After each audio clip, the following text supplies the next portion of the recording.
Hi guys, this is Catherine Chandria Manuel Bernardo. This is Richard Reyes Fulkerson Jr. Sino nga ba sa dalawang kapuso aktor at kapamilya actress ang pinakamayaman ngayon 2024?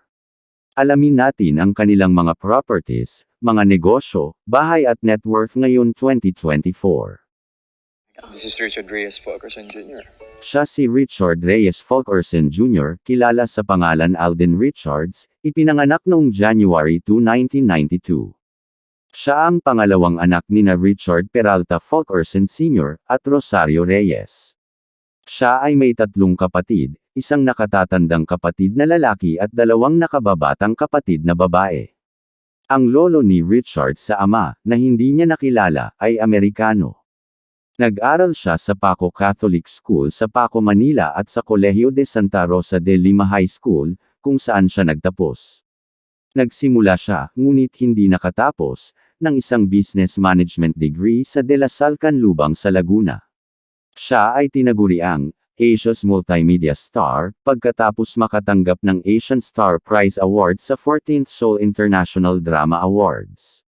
Sumikat si Richards nang ipares siya kay Maine Mendoza, kung saan sila ay naging isang pinakasikat na love team, ang Aldab. Ginawaran si Richards bilang first Filipino Amazing Male Newcomer sa unang Yahoo OMG Philippines Awards noong 2011. Nanalo rin siya bilang Best New Actor sa Golden Screen Awards sa parehong taon.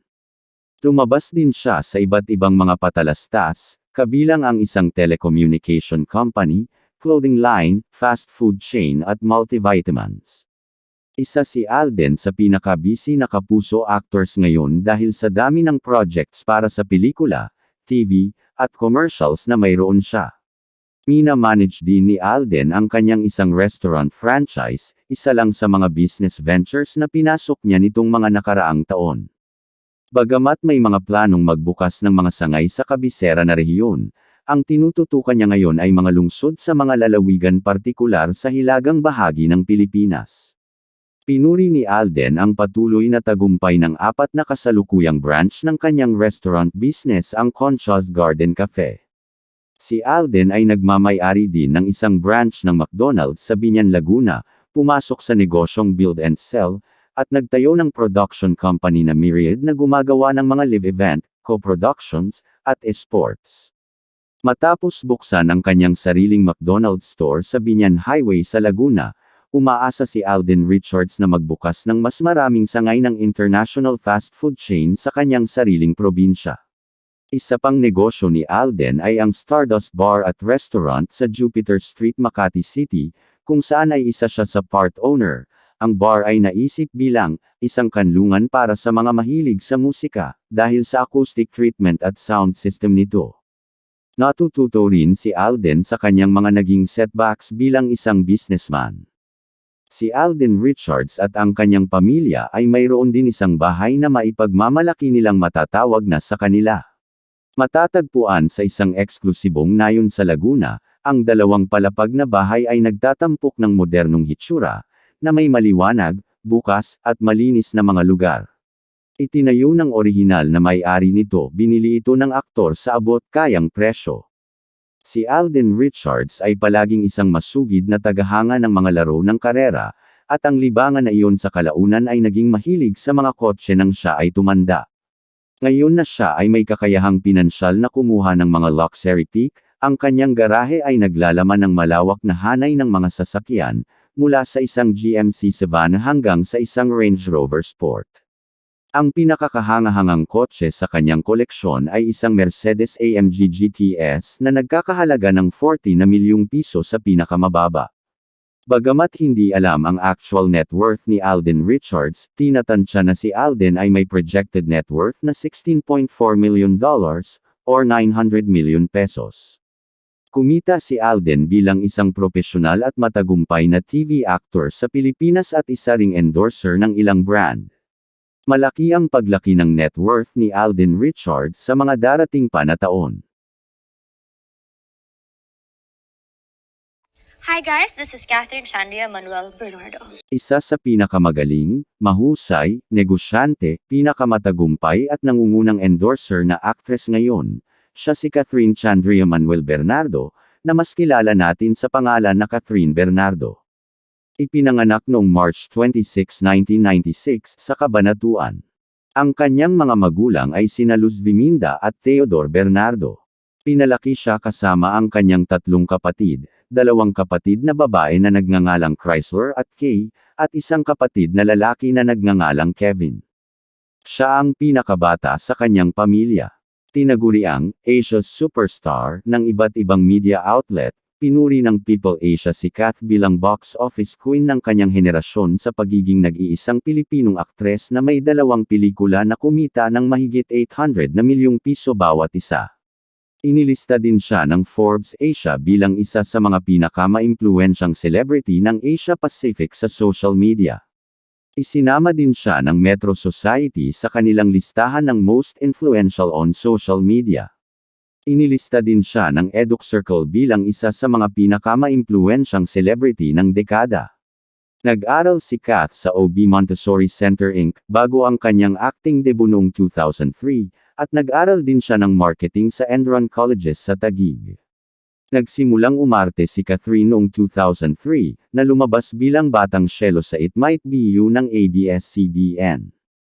Ang pambihirang papel ni Catherine, bilang Mara del Valle sa remake ng 1992, drama sa telebisyon na Mara Clara. Mula nang mag-premiere, nanatiling nangunguna sa primetime rating ang serye sa TV, ang palabas ay hinirang sa 2011 BAF World Media Festivals, na telenovelas at soap operas category, at minarkahan si Kath bilang isang kilalang aktres. At dito nga nag-umpisang sumikat si Catherine at nagsimulang lumaki ang kanyang pangalan sa larangan ng entertainment sa Pilipinas. Natapos na din ang kanyang ipinagawang napakalaking bahay para sa kanyang pamilya. Sa edad na 20, natutunan ni Catherine kung paano magmaneho ng sarili niyang luxury car na Lexus, na nagkakahalaga ng humigit kumulang 2.7 na milyong piso. Marami pa siyang mga sasakyan, pero ito ang pinakamahal sa kanyang mga collection. Maaring big star na si Catherine Bernardo, pero hindi ito hadlang sa kanyang pag-aral sa negosyo. Tulad ng maraming celebrity, alam ng young actress ang halaga ng pera, financial stability, at ang mga advantages ng entrepreneurship. Isa sa pag-aaring real estate property ni Catherine ay ang resort niya sa El Nido kung saan ka-partner naman niya si Piolo Pascual. Matatagpuan sa kahabaan ng Layo Beach, ang Isla Amara Resort ay isang Filipino-inspired na property, na perpekto para sa mga magbabakasyon, at pati na rin sa maliliit na pagtitipon kasama ang pamilya at mga kaibigan.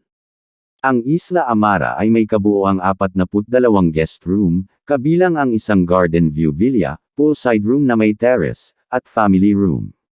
May 3 business ventures pa si Catherine. Ito ay ang nail salon, na pinangalanan niyang Kath Nails. Bukod sa nail care services, nag-aalok din sila ng threading, waxing, at massage. Matapos ang matagumpay niyang pakikipagsapalaran sa Kath Nails ng KCMB ng kanyang nail salon, ay binuksan ng young actress ang The Glow Up Lounge sa SM City Grand Central. Ipinapalagay na ito ang mas marangyang kapatid ng Kath Nails, na nag-aalok ng mga premium na serbisyo sa kuko at pilikmata para sa bawat espesyal na okasyon. Umabot na sa mahigit 8 lokasyon ang nail salon nitong Kath Nails, mula nang magbukas ito noong 2017. Si Kath at Daniel Padilla ay nagsama para sa kanilang business venture, isang barbershop na angkop na pinangalanang Barbero Blues. Business partner ni Catherine ang kanyang ex-boyfriend dito na si Daniel Padilla. Matatagpuan ang Barbero Blues sa harap mismo ng Kath Nails ng KCMB.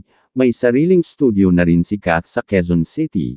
Sinabi ng kanyang mommy Mina, noon pa man ay gusto na ni Catherine na magkaroon ng space o lugar kung saan siya makapag-shoot ng kanyang mga commercial, vlogs, at photos. Isa din si Catherine sa top endorser sa Pilipinas na mayroon 32 active brand na ini-endorse. Dahil sa napakalaking appeal ni Catherine Bernardo sa mga Filipino audience, ang kanyang malaking net worth ay sumasalamin sa kanyang napakalaking kasikatan. Ngayon 2024, ayon sa mga ulat na ang kanyang net worth ay nasa $145 milyon o 8.3 billion pesos. Ang kanyang kaunlaran sa pananalapi ay dahil sa kanyang masipag na etika sa trabaho, hindi natitinag na dedikasyon sa kanyang trabaho, at sa mga kumikitang pag-endorso at sponsorship na kanyang nakuha sa paglipas ng panahon. At isama muna ang kanyang mga top grosser na mga pelikula na nagawa. Matatawag si Catherine na isang matagumpay na batang aktres sa kanyang henerasyon ngayon, dahil sa kanyang mga naabot sa murang edad. Sa kabuuan mas angat si Catherine Bernardo, dahil sa mga nakamit nito, si Catherine ngayon ang pinaka-in-demand na aktres sa kanyang henerasyon.